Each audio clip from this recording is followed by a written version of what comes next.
Hey guys, today's Lovin Meets is a special episode because we had two residents on the show, Norris and Harry Amos. They crossed the Pacific in a rowboat. It took them 39 days, 2,800 miles they rowed, and their story is truly epic. It's one of resilience, it's one of bravery, and not everyone could take on this challenge. Take a listen.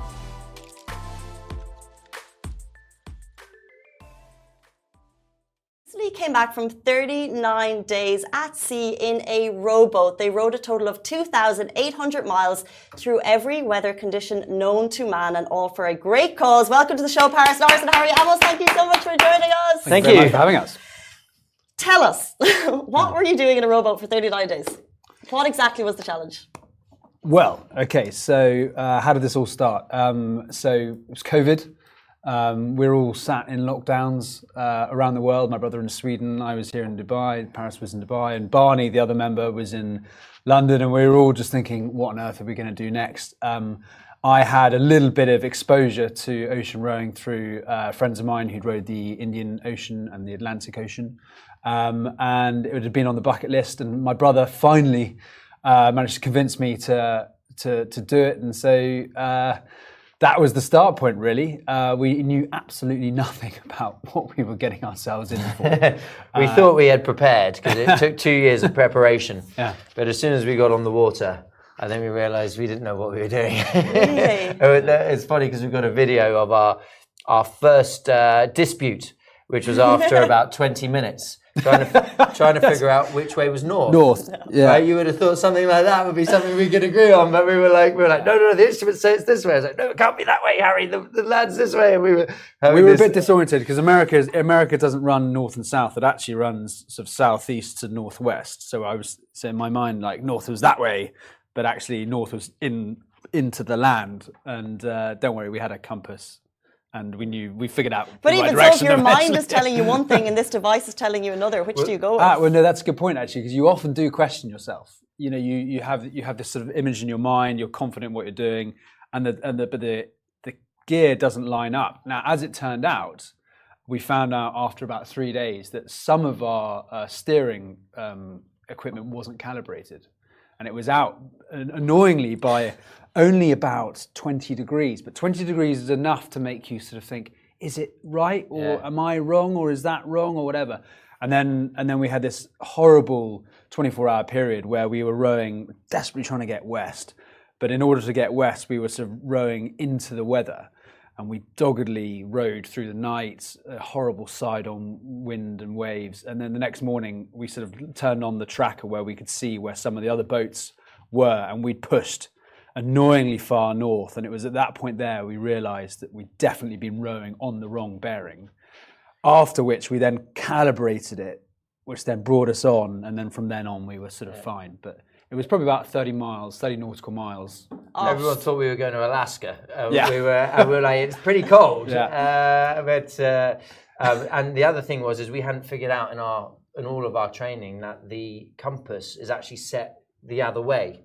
So you're looking at it, but you're actually 180 degrees off. So we were completely confused. And these are things, I mean, we look back and laugh now because we should have figured it out. But we figured it out pretty quick and we got back on track. But you mentioned, I'm imagining a boat in the middle of the Pacific, like totally wilderness, nothing around you. Yeah. You mentioned other boats. Is this part of a race? Yeah. And did you have protection? Like if something went wrong, so no protection. Who could you call? No protection. There is a sort of operations room, if you like, people we can ring if things go really badly wrong. But after about 3 days, you're out of the sort of range of the Coast Guard, and if anything goes wrong, then you're relying on other ships that could maybe pick you up. And the phone we have to ring that ops room would help just relay the information to a ship. And ideally, that ship would be a cruise liner, but in reality, ideally, it's going to be a cargo ship. Yeah. Although actually, probably after a week, we even stopped seeing the cargo ships. Yeah, I remember it was a good period in the middle there where we hadn't seen a cargo ship for 3 weeks, nothing, no boats whatsoever, and we celebrated our halfway point.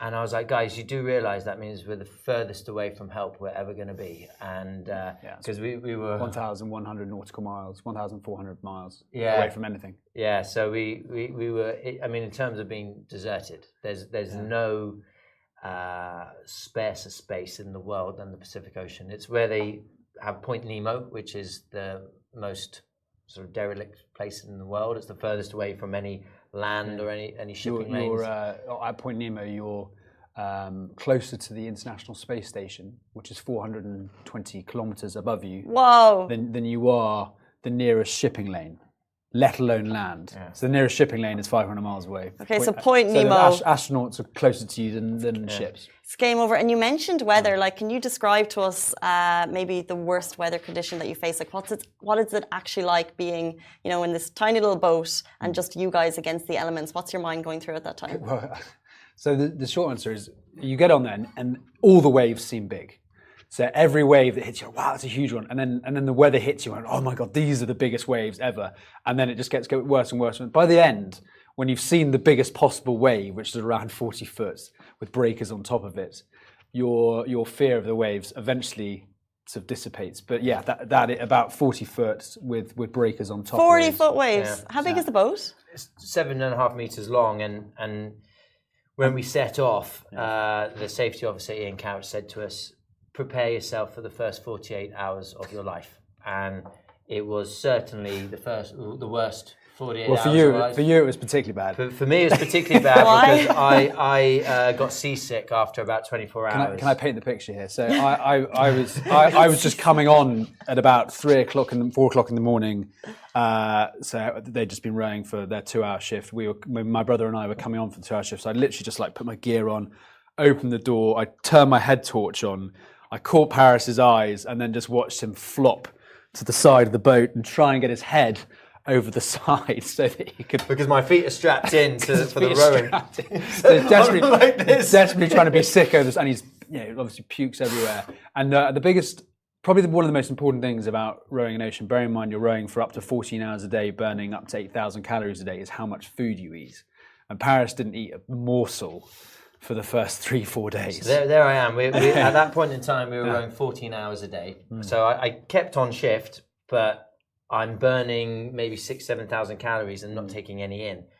It was hell. It was absolute hell. And the thing is the one thing that we didn't really factor in before we went to California was how seriously cold it was.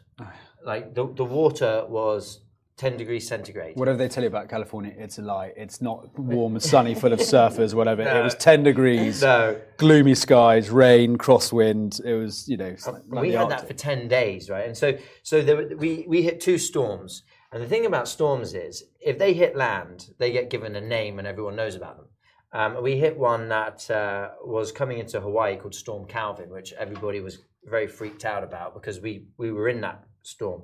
The one that we hit leaving California when we were out to sea, never hit land, nobody knew about it. Probably worse. Yeah. Nobody heard about it. The only people that were worried about it were 4 guys in a rowing boat hanging on for their lives in this freezing cold water, because the difference was, if we had capsized at that point in time, the water was 10 degrees, we would have got hypothermia within half an hour and we would have died of it in 4 to 5 hours. So our margin for error was really, really thin.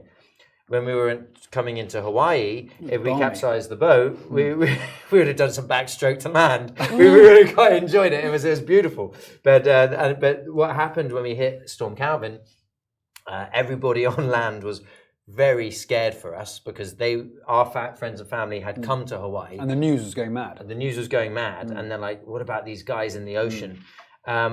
We had a moment of a particularly difficult scare in the middle of the night when it hit. And can I tell you this bit? Because my brother and I were on. The day before, we'd all sat down on the boat and we knew the storm was going to hit us. So we had sort of thought about what we were going to do. And like clockwork, it hit us in the middle of the night. The waves were behind us, the wind was behind us. So the fear actually was that we were going too fast and we would be pushed side on to the weather. And when you're side on to the weather, the waves crash over and you run the risk of capsizing. So it hit us, we were pushed onto the side as we thought might happen. We managed to get it straight for a moment and then back on the side again. And the the plan had been to throw out the drogues, and the drogues are like throwing out the brakes. So he threw out a drogue, it sort of worked, but not fully. So he threw out the second drogue, which brought us in line, but then the bigger drogue then ripped on the force of the waves. And then the drogues got completely tangled around the rudder, which meant we lost steering, and then we're stuck backside on again. Ollie and I are sort of desperately trying to fight the situation. We thought we need some help. So I actually went to the bow where Paris slept, opened the door, said, "Paris, get the GoPro. we need you out here." Well, they said Priorities. Get the GoPro. I was asleep, and we only get like an hour and a half sleep in between sessions. So when I get this wake up call, it's like, "We need you on deck now." And I was like, "Okay." And door closes, and after about 10 seconds, the boat just went almost upside down, and I was like, "Oh, this is serious." I'm not allowed to swear, but there's a lot of swearing going on, and I was like, "I've got to get out there now," right? So I just like got ready. Usually I've got like at least 5-10 minutes to get ready. I had to get out there, and none of us knew how to correct this situation. Yeah, some really stupid suggestions. So we're stuck side on, and Ollie's going, "Don't worry, I've got an idea. I'll just jump in the water." and I'll untangle the. It's in the middle of the night, and the waves are massive. Yeah, and there was a moment where we were like, "Yeah, okay, you can do." And then we're like, "No, actually, this is a really bad." Obviously, he would have been tied on, but this is a really bad idea. The last sort of safe thing you can do is to throw out your parachute anchor, which is like a giant parachute, and you throw it off the bow. And the idea is that then it puts the nose of the boat into the weather, which then means the weather and waves crash over you, and you have a sort of respite from. So we threw it out, and lo and behold, we were then nose on. In the process, Ollie, whilst trying to row, pulled his shoulder out properly. Luckily, it popped back in, and then when we were trying to fix the drogues after that, which was still in this tangled mess around the rudder, Ollie then almost fell overboard. So his his legs came up. Poor guy. And I was busy pulling in the drogues, and Ollie got really angry with me after. He says, "You didn't even notice that I fell overboard." And I was like, "Well, you didn't fall overboard, so I didn't want to make an issue out of it because I almost died." Anyway, we were fine, and then the point you missed out here is that in order to get the drogues out, I had to hold him by his ankles over the edge of the boat, and he was just hanging off the edge, fishing out the lines in the middle of the night with these 40-foot waves knocking us sideways. Our head torches. Yeah, I'm waiting to see it on Netflix, to be honest. Annoyingly, you have got footage. Annoyingly, it just doesn't come out very well because it's the middle of the night. But you'll get the idea. We've got the commotion. We have to ask. Less people have done this than have gone into space or climbed Everest. So when you started the journey, why? Like, what motivated you to actually see this whole thing through? Well, I think we've all got varying motivations for different reasons. I realized as I was doing this that this was like my life dream as a kid. I used to fantasize about being on a raft, going across the ocean to some desert island and surviving. I've always just liked this idea of just trying to see how I can survive. So that's been pretty much my life. I have a TV show all about adventure and go and do these things. We all, I think, had a deeper motivation that had spurred us to take action on these things.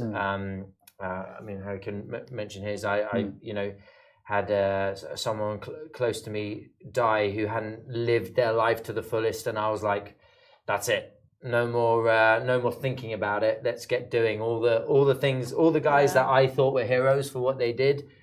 I want to go and do all those things." And so that was my thing. But you? Yeah, I mean, there are a few. I was always. My brother and I grew up on the water. As life turns out, we were split, from the age of 18 onwards, but we always had this desire to do a massive adventure together. So that was the first thing. But in terms of ocean rowing specifically, I was a soldier for 11 years. One of my soldiers and now great friends was very badly injured. He was double amputee in an IED strike. He went into a coma. He was in a coma for almost 40 days. Woke up, life changed forever, as you can imagine. And a really good friend of mine, a guy called James Kyle, who'd rowed the Indian Ocean, went to hospital to go meet this guy called Cale Royce, MBE, for Services to Veterans, and said, "Don't worry, Royce, we're going to do a big adventure." And Royce, a year to the day after being hit by this IED strike, rowed the Atlantic with James Kyle as part of a half amputee crew, 2 amputee guys, 2 fully abled.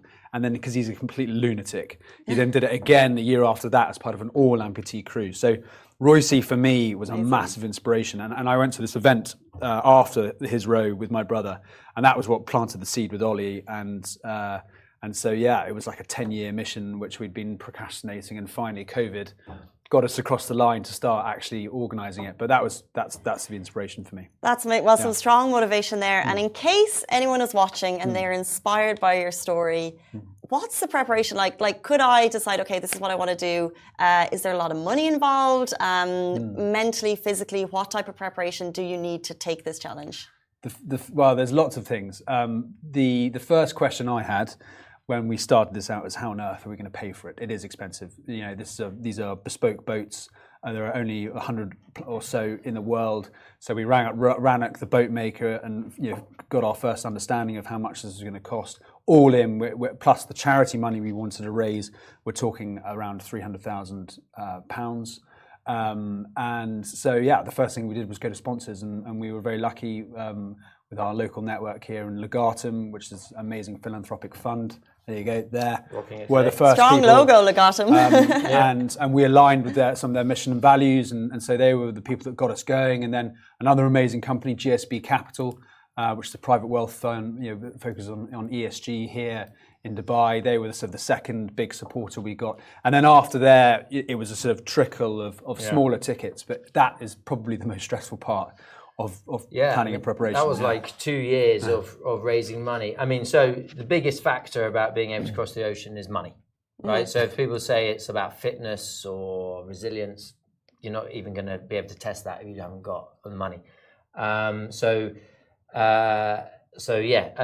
I've realized that I think probably if people said, look, I'm thinking about rowing an ocean, I'd probably tell them, don't do it. Go and climb a mountain. Yeah, do something else. There you go, guys.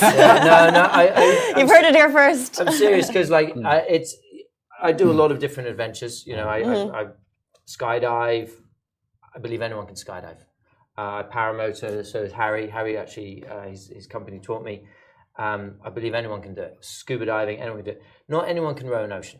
That's for sure. You need a particular type of mentality to be able to deal with that. And if you don't have it and you find yourself in the middle of the ocean and you now realize that you're not right for this, it's going to be hell. Yeah. And it's also going to probably be fatal. So it's not something I promote to people and say, look, we're the ocean rowers. You've got to get out there. It's like, no, I'm not pushing anyone to do it. Don't do it lightly. I mean, it's a wonderful thing because when you're faced with that level of endurance and it strips away everything.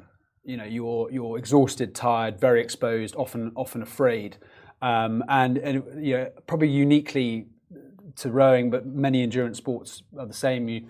You're stripped down to nothing, and so you have to be. You can only be yourself, and there's no hiding from the people around you and yourself, and you have to rely on the team uniquely. And then you have this wonderful moment where when you get over sort of that initial, God, I'm trapped on a boat, where you feel wonderfully free on the ocean as well, because you're sort of free of the shackles of your mind and your perceived limits. And then, dare I say, there is some enjoyment that starts coming in eventually. When you see Hawaii. We definitely had a great time. I mean, it's interesting because definitely highs and lows. Yeah. I haven't seen Harry since we left Hawaii, and I've been in Hawaii until like a few days ago. I'm still pretending on social media that I'm in Hawaii, so I think he was supposed to come back a long time ago. But he went to the cat's out of the bag. Yeah, I think I've blown the cover with the Lovin Dubai show. But it's interesting because I've got my version of the story, and I haven't yet heard Harry's version of the story or the other guys. True, yeah. I've just been slagging him off for the last 3 months. Yeah, but I remember it just being. I just had a great, except for those first 3 days where I was, sick as a dog. I really enjoyed it, and it brought out a different version of us because we've known each other a long time before, So obviously Harry and Ollie were brothers; they've known each other their whole lives. Ollie was at school with me since I was 15. Barney was at school with Ollie since they were 8. So we've all known each other a long time, but we were different people on that boat, and we were different people when we got off it afterwards. But after day 1. all of the ego, all of the bravado that we had heaps among us, because we all got this kind of boarding school, rough and tumble, it shattered to zero when we realized the seriousness of the situation we're in. And we just evolved into this very supportive team. And I believe it brought out the best of us. I mean, I've watched the footage on there and I miss it. I miss what we were doing and just the jokes we were having all the time and just constant banter. Your cheerfulness is a superpower. Yeah. And actually taking the piss out of each other is a remarkably effective way of elevating your morale. And can I tell a story about James Blunt? It was a hot day. I was off shift. Barney was around. Barney was Paris's partner, and Paris had come on shift in really jolly mood, chatty and what have you. And then we're listening to music as we always do. And then this James, it was "Goodbye, My Lover" comes on, and Paris just breaks down. I don't want to speak out of turn, but it's fine. We were shocked. We were going, "Oh my God, what's wrong with him? Well, he's finally snapped." Well, this is it. Is because I think initially Ollie had hit an emotional point, and he was really missing his wife. And then I had a chat with Harry, and he said, "Look, this is the first time I've been away on an expedition where I've actually had a wife and 2 kids, because he's been off doing these things his whole life, but never with a wife and kids." And so, he had a bit of a moment, and I was the only one on the boat that is not married, don't have kids, and I generally have a bit of bravado and totally fine. So they've never seen me in any sort of emotional situation. No. And you're such a jolly guy. Yeah. And I just broke down, and it was about halfway through the race. Right? It was almost exactly halfway. Yeah. And I've now luckily I've had enough time to reflect on things. I spent a couple of months in Hawaii, and now I can look back and go, why did everything happen the way it did? And by the way, we banned James Blunt after that.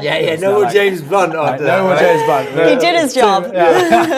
And I realised, because at that point in time, it had really hit home to me that when you've been stripped of everything, we didn't have a bed, we didn't have a shower, we didn't have any of the basics, let alone the luxuries of life, that you start to really come to terms with what is important to you and how we take those things for granted. The things, because they're around us all the time. It's the people we love. It's the people that are there for us. It's the basic things that if you take them away, you now realize how important they are. Yeah, no one misses their car. Yeah. No one misses all the things that we have. We were not eager to learn what's in the news. Like you just don't care about that stuff. You miss the people that have actually been there for you, and you start to realize who they are. And then I had come to a realization at that point. Maybe not consciously, but subconsciously, that I'd taken a lot of things for granted throughout my life, and I've lost them because I did, and that song triggered a. Oh, you're going to go again now, aren't you? Oh. There's someone out there. There's someone out there that's been lost, guys, and that is you watching. So I was. Do you know what? It's funny because men obviously get a lot of don't get much credit for sort of being emotionally, but we Barney and I were initially quite shocked, and we were like, "Wow, this is And then we spoke through it, and we then had a laugh, and then it was a very cathartic experience. You really sort of reset in many ways. So beautiful, guys. That is all we have time for on the show this morning. But what an absolutely epic, resilient challenge that you put yourself through. So brave. Thank you so much for your time this morning. I really appreciate it. Thank you. Guys, that is all we have time for the Lovin Dubai show this morning. We're back with you tomorrow morning, same time, same place. Goodbye from me.